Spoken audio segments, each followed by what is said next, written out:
It's XL 10-Minute Leaders Live. My name is Graham Brown. We talk about different issues here on XL. We talk about technology, business, and society. Today we're going to talk about careers and women. To do this, I'm joined by Sue Schultz, all the way from, well, today Tennessee, but originally Illinois. Sue, welcome to the show. Thank you for having me. Great. Are you ready? We got 10 minutes together? I'm ready. Let's do Let's this do it. then. All right. Let's do the formal introductions. What does it say on Sue's business card? Well, on the first side, it says your normal stuff. It says Sue Schultz, Inspired Integration. It has my website, my email, and my phone number. On the back, it says integration through inspired partnerships. What does that mean? It means it's a partnership between me and my clients as finding their inspiration and their passion and purpose within their career and life together. Who are your clients then, typically? Typically, my clients are women. I do have men, but typically they're women who are stuck in the workplace as well as in their life and don't know how to go further, how to even start.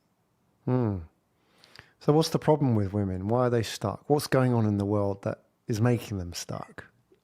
Well, I think they're juggling a lot of things. Even in the last year, they're juggling teaching remotely with their kids. They're juggling business. They're juggling their own life.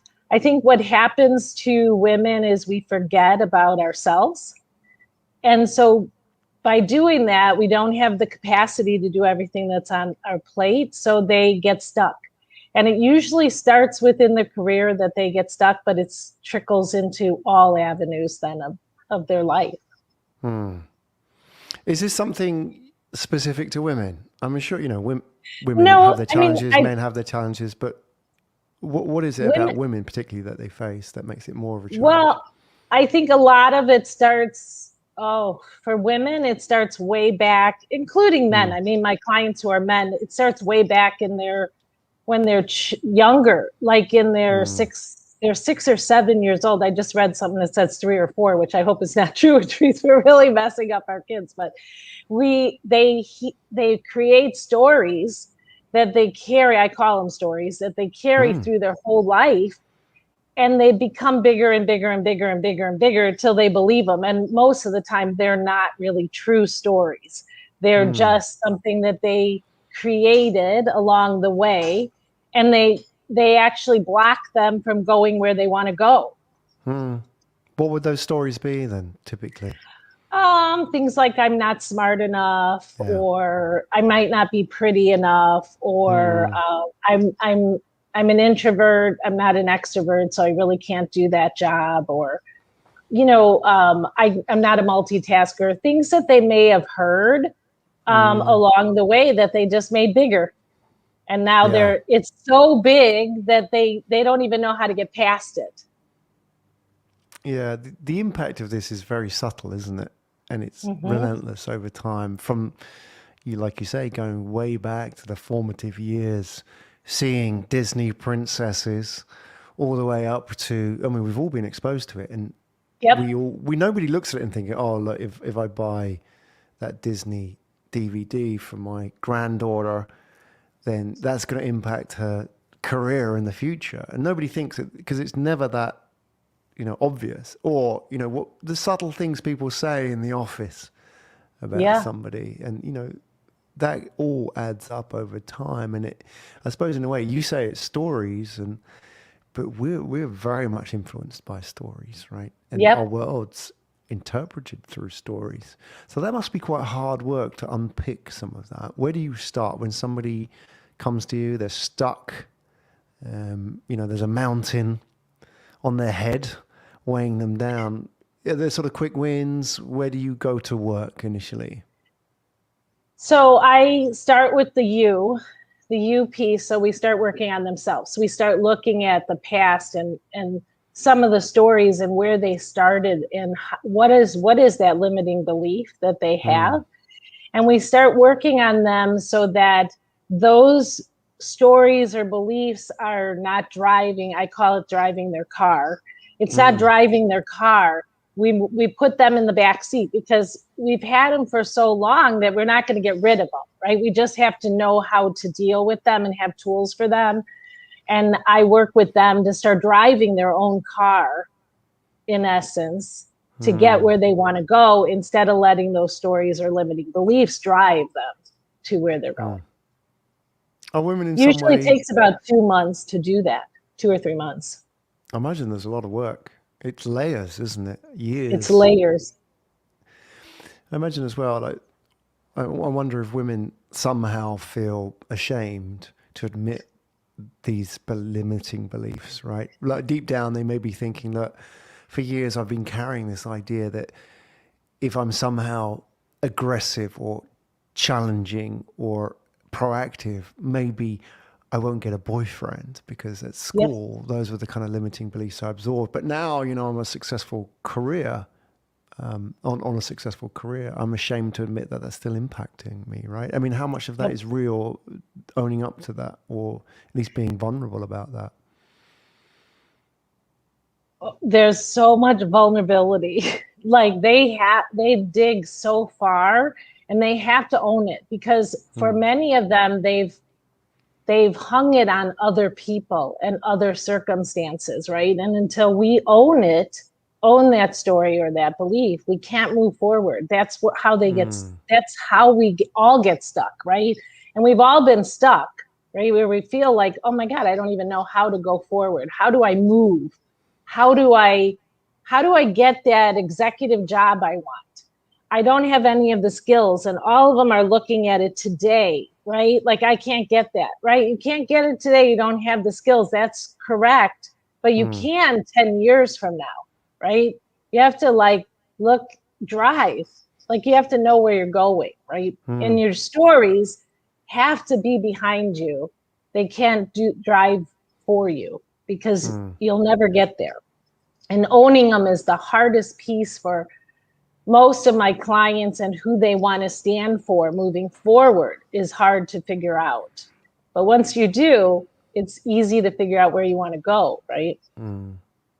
What does owning them mean? Does it mean not blaming somebody else for that? Yep. It means not, saying my dad, never said he loved me. Or my dad was always putting me down or telling me that I wasn't smart enough, or my mom said I wasn't beautiful enough and I had to go on a diet, whatever that is, right?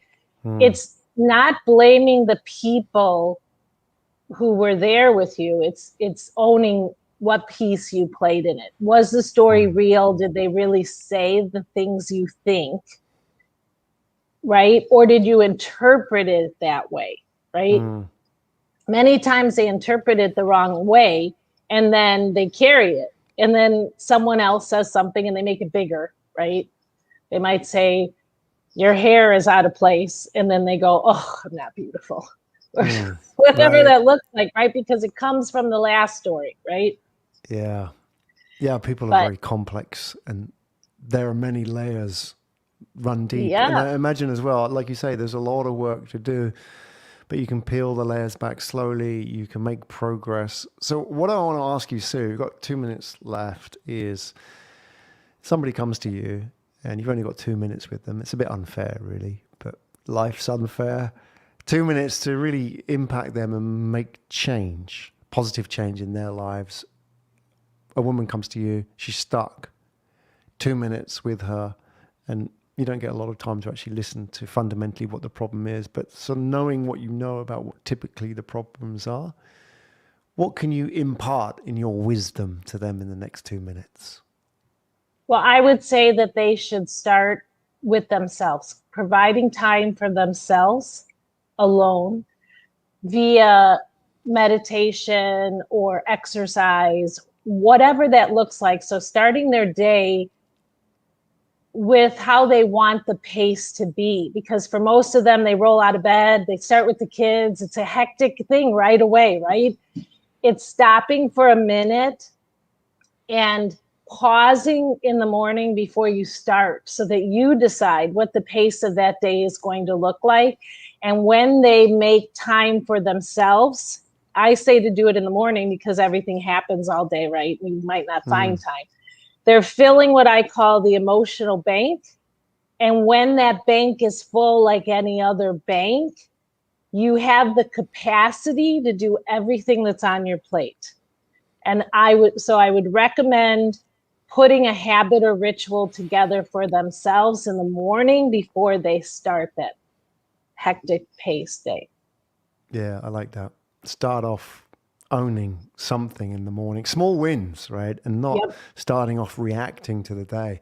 A lot of people like that, live like that. But I'm sure particularly women probably face more pressures to live like that because they got to do the kids, the school run and all that stuff, right? And Mm-hmm. therefore it's very difficult to ring fence that key important time to think about these things. So wonderful. Where do we find out more about you?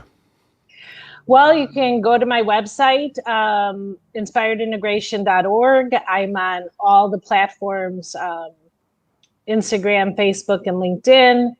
I do videos. We have a Facebook page. We have, just lots going on. But if you go to the website, you can find all of it.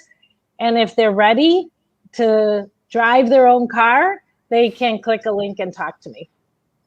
Excellent. The call is out there, folks.